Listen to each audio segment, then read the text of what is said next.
All right, so the A's headed up to Toronto, Canada to start a new 3-game series against the Blue Jays.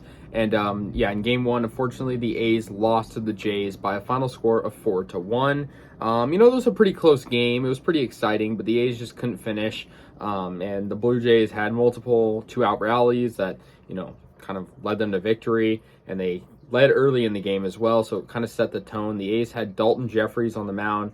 They utilized the bullpen pretty well, but they just couldn't capitalize 100%. And they did get out hit in this game as well. We got to see a familiar face in Matt Chapman for the first time since he's left the A's.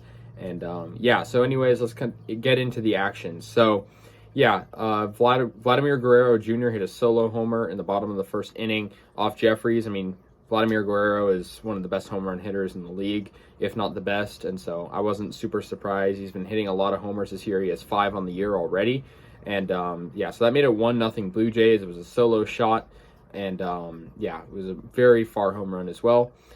Santiago Espinal had an RBI double in the bottom of the second inning. That made it 2-0 Blue Jays. Scored in the run. The ball went right into the corner, and so the Jays were able to get that runner in from first. And so, yeah, but the A's did get on the board and cut that lead in half, making it 2-1 as Chad Pinder in the 6th inning got an RBI single. So that was the only A's run of the game. It tipped off Adam Simber's glove, the pitcher, and the A's scored a run. It was awesome.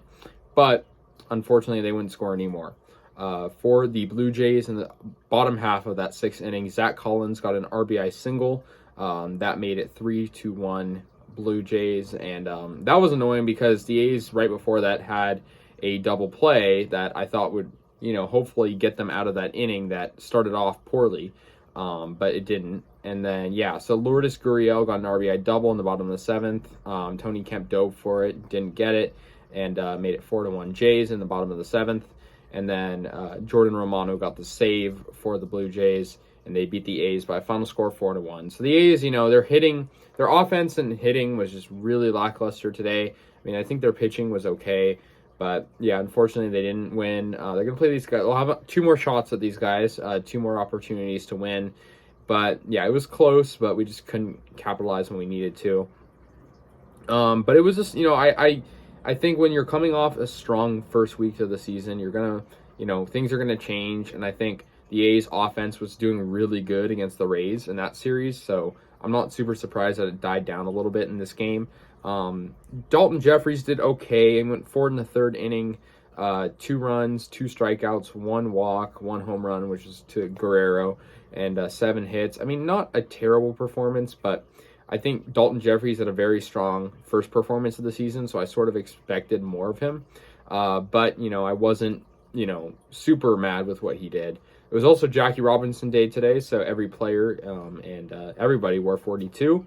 And yeah, but for the A's, I guess pretty good game for Kevin Smith. He had 2 hits today, and he's been struggling this season prior to this game, so I guess that was a highlight. But yeah, it's unfortunate that they couldn't get the win, but I think, we're definitely at the part of our schedule. We're playing these AL East teams that are very good, and I think we have 2 more shots at these guys.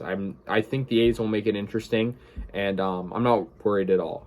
So yeah, after this one, the A's moved to a record of 4-4. The Blue Jays, a game ahead of them, moved to a record of 5-3, and we'll play the Blue Jays tomorrow again at around noon. So anyways, guys, let me know your thoughts on this game. The Toronto Blue Jays win by a final score of 4-1.